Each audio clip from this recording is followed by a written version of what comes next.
Eto na mga idol, nagsimula na nga ang opening season 49 ng PBA. Well, maglaban-laban sa opening night ang Meralco Bolts at Magnolia Hotshot. Well, bago ang naging laban ay nagkaroon muna ng awarding ceremony ang PBA. Nakuha nga ni Paul Zamar ang Sportsmanship Award.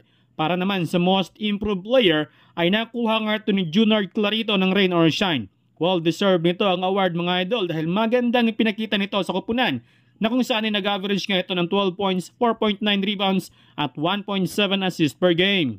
Pasok naman sa all-defensive team sina Chris Newsom, Joshua Monzon, Cliff Hodge, Kinmar Carino at Junmar Fajardo. Sa Rookie of the Year Award naman ay walang duda, nakuha nga ito ng first overall pick na si Stephen Holt.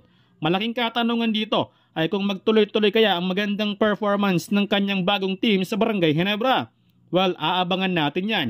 Pasok naman sa second mythical team sina Calvin Oftana, Jason Perkins, Wami Chongson, Stephen Holt at Cliff Hodge. Sa first mythical team naman ay pasok sina Junmar Fajardo, CJ Perez, Arvin Tolentino, Chris Newsom at Christian Stund Hardinger. Nakuha naman ni Junmar Fajardo ang kanyang pang-8 MVP award. Tila hindi pa kontento si Fajardo sa kanyang 8 MVP mga idol dahil sa kanyang speech ay sinabi nito ay sana daw ay makuha pa nito ang kanyang pang-9 na award.